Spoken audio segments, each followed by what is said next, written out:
चाहिँ अहिले एक्सिडेन्ट भएकोले गर्दाखेरि चाहिँ दिँदैन रहेछ नि त पोस्नु चाहिँ हो। अन्त चाहिँ हामी चाहिँ गाडीबाटै भिडियो गर्दैछौँ साथीहरू हो। हेलो साथीहरू, welcome back to my vlog. र साथीहरू आजको यो ट्रिप चाहिँ हाम्रो अनप्लान ट्रिप भयो है। हामी चाहिँ अहिले चाहिँ अब खोलाको बगर तरेर हो, पानी माथि हिँडेर एक जग्गा त अब हामीले गाडी ठेल्नु पनि पर्यो है। अन्त त्यस्तो भएर चाहिँ हामी चाहिँ कहाँ जाँदैछौँ भने सेलरोटी पुल जाँदैछौँ। हेर्दैछौँ अब बाटो पहिलाउँदै जाँदैछौँ हो। कहाँ पुग्यो अहिले हामी यो चुइखिम भन्ने जग्गा पार गर्दैछौँ है। हुनु त हामी अहिले हाइवेमै छौँ, मेन रोडमै छौँ हो। अन्त हामी चाहिँ अहिले अब सेलरोटी पुलको लागि निस्केको साथीहरू हो।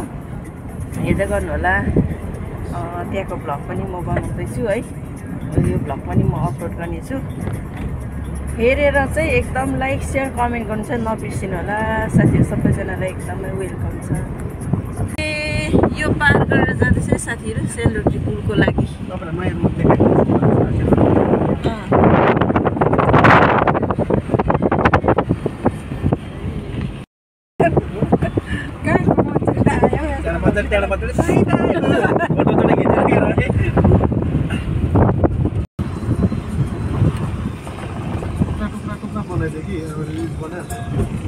काँक्राहरू हेरौँ देखा नै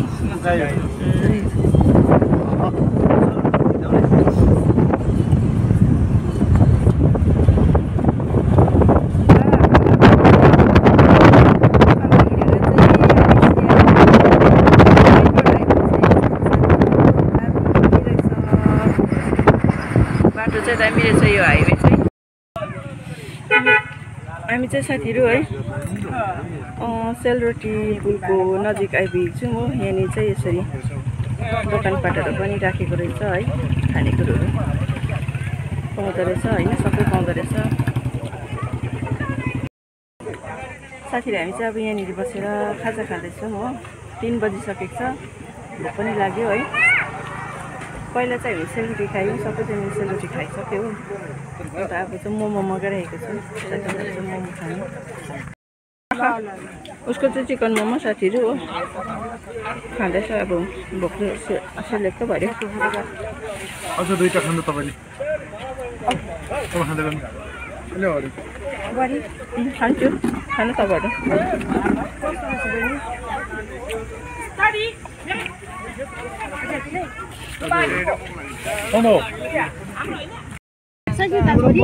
हेर्नुहोस् है साथीहरू, सेलरोटी पुल देख्दैछ है। यहाँ चाहिँ अहिले एक्सिडेन्ट भएकोले गर्दाखेरि चाहिँ दिँदैन रहेछ नि त पोस्नु चाहिँ हो। अन्त चाहिँ हामी चाहिँ गाडीबाटै भिडियो गर्दैछौँ साथीहरू हो। सेलरोटी पुल हो साथीहरू। यो चाहिँ अरू त पहिल्यै आइसक्यो, हामी चाहिँ अब ढिलै भए पनि आइपुग्यौँ है साथीहरू। हामी त्यही भएर जानुपर्छ, त्यही भएर हिँड्नुपर्छ हामी। झरेर फोटो सोटो खिच्नु पाए पो मजा आउने थियो है। र पनि अब माथिबाटै भए पनि हेर्नु चाहिँ पाइयो।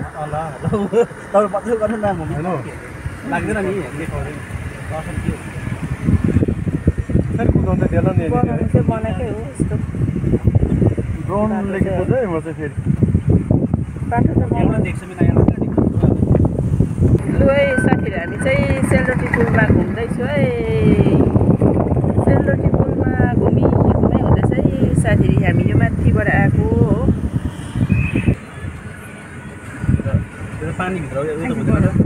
अहिले चाहिँ हामी पार हुँदैछौँ साथीहरू। यता राम्रो देख्दो रहेछ अब त्यताबाट देख्छ त, अब घुम्छ नि त हो। हेर त अब चाहिँ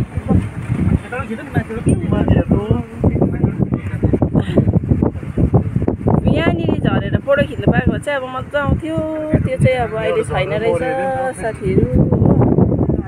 एक्सिडेन्ट भएछ नि त चाहिँ पहिला।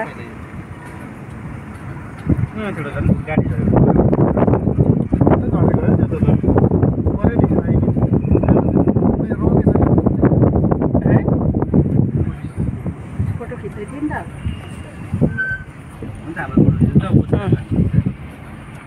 लु गाडीहरू चाहिँ रोक्नु दिँदैन है साथीहरू हो गाडीहरू रोक्यो बाइक स्कुटीहरू रोक्यो भने चाहिँ पुलिसले पक्रिहाल्दो रहेछ हो हामी चाहिँ रोकेन हामी चाहिँ सिधै हिँडेको सेलरोटी पुलमा घुमेको गरे साथीहरू ए आम्मा यो माथि भएर चाहिँ यसरी झरेकै यो माथि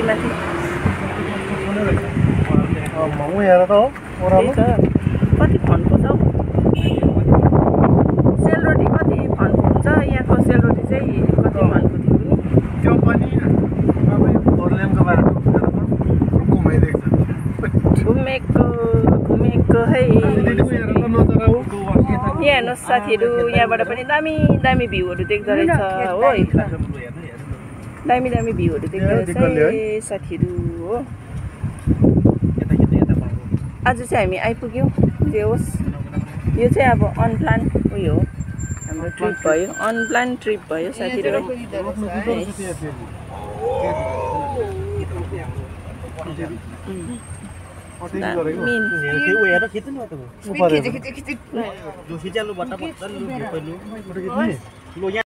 तलबाट पनि साथीहरूले एक नजारा देखाउँदैछ सेलरोटी पुलको हो हेर्नुहोस् त थाक्कै थाक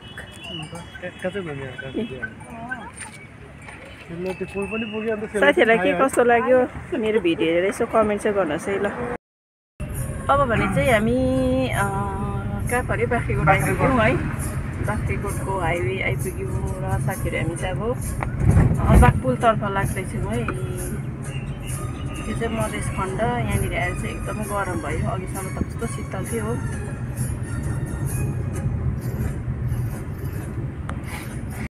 हो साथीहरू तलको NH10 हाइवेमा चाहिँ 2 घन्टाको जाममा फसेर पनि हो अहिले भने चाहिँ फिलहाल हामी घर आइपुग्यौँ बिहान त शीतल थियो हो उँधो डुवर्समा पुग्दा त गरमले झन्डै मऱ्यो त्यही माथि तल जाममा फसिँदा हो कस्तो डरलाग्दो गरम भएको र अहिले चाहिँ शीतल भइरहेको छ इभिनिङमा चाहिँ हो साथीहरू अन्त आजको ट्रिप चाहिँ एकदमै राम्रो भयो एकदमै सक्सेसफुल भयो हो मजा आयो हामीले धेरै इन्जोय गऱ्यौँ र एकदमै मेरो यो भिडियोलाई हेरेर है सबैजनाले लाइक सेयर कमेन्ट गरिदिनु होला भन्दै आजको भिडियोलाई यहीँ शेष गर्न चाहन्छु सबैजनालाई love you bye bye take care